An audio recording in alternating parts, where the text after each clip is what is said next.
हाँ, मैंने ये कहना था कि शहबाज शरीफ, ये बड़ा रात आपने लोगों पे एहसान किया। पहले डीजल की कीमत 130 रुपए बढ़ा दी। सॉरी, मैं माफी चाहता हूं। फजलुर रहमान की कीमत बढ़ा दी पहले 130 रुपए, और उसके बाद 35 रुपए नीचे ले आए।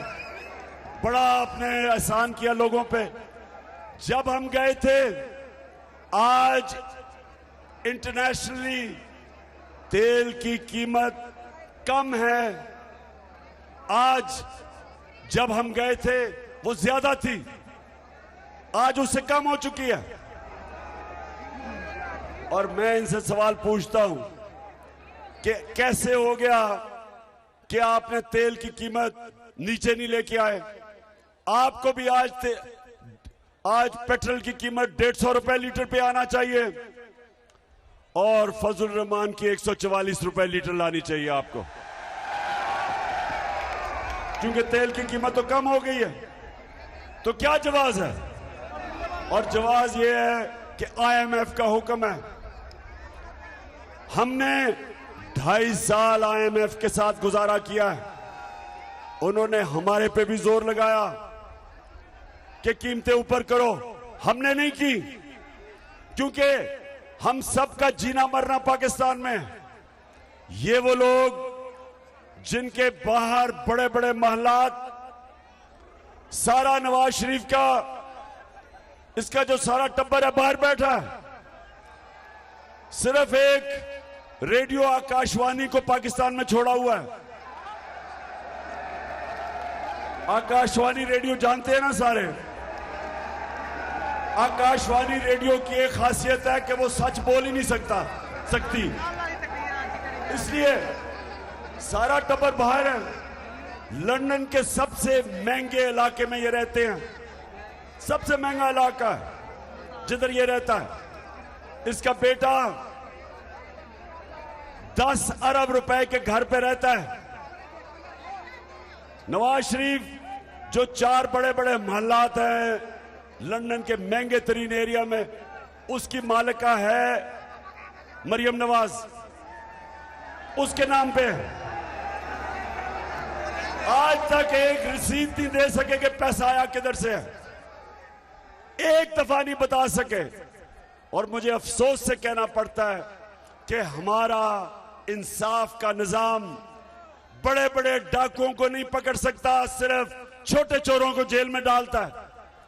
सिर्फ ये भैंस चोरी कर ली तो गाय, और ये बकरियां चोरी कर ली या मोटरसाइकिल, वो जेल में।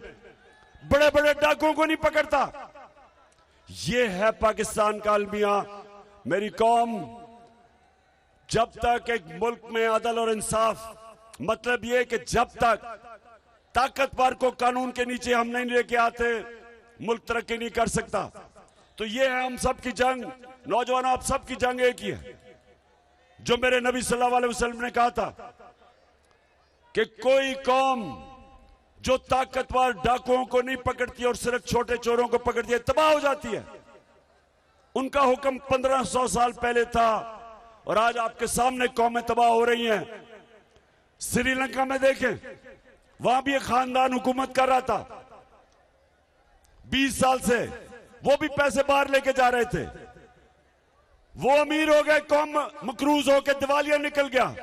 आज वो बाहर भाग गए हैं, और कौम में देखें कि उनके पास पैसा नहीं है अपना मुल्क चलाने के लिए, दिवालिया निकल गया। उससे पहले अफगानिस्तान, जो अफगानिस्तान की गवर्नमेंट थी पहले,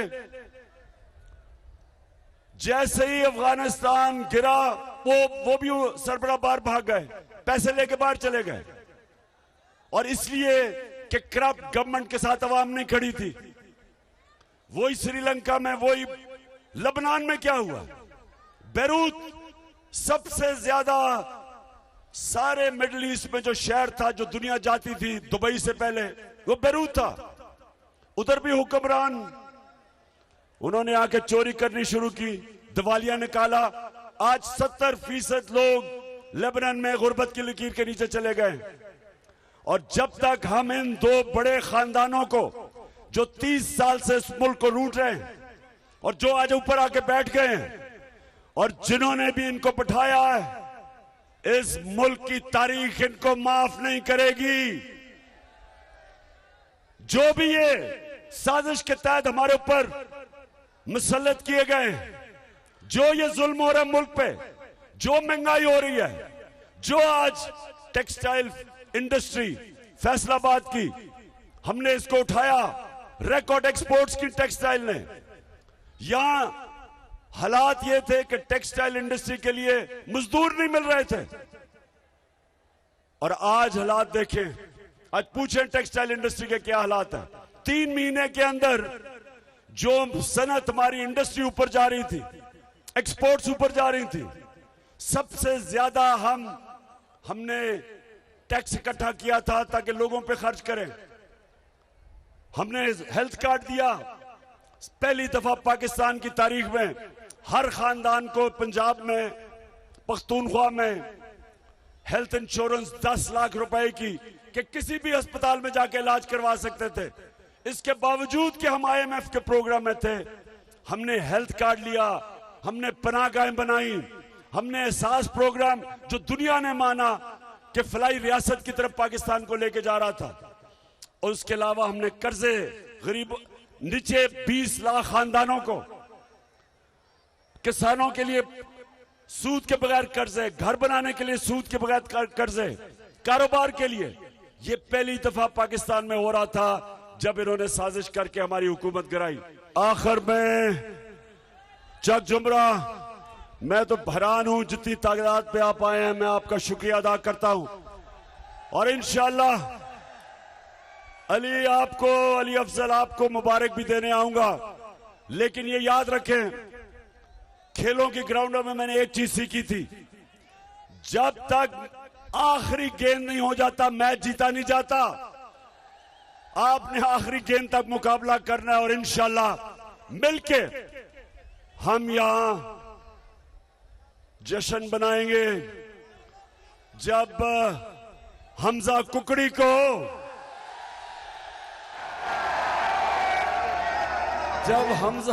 को हम शिकस्त देंगे, क्योंकि ये पूरी कोशिश कर रहा है हमजा, हर किस्म की धांधली, क्योंकि इनका जो खानदान है और वो जरदारी खानदान, इन्होंने कोई चीज ईमानदारी से आज तक नहीं की, और ये पूरी इलेक्शन में धांधली करेंगे।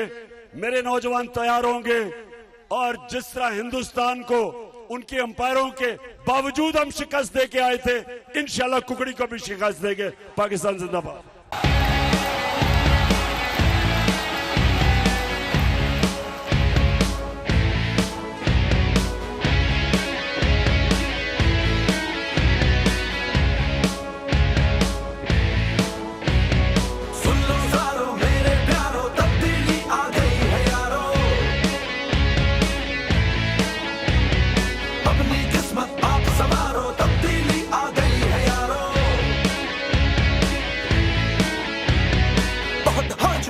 बेईमानी बहुत हो चुकी, मनमानी, गैस बिजली और पानी की परेशानी।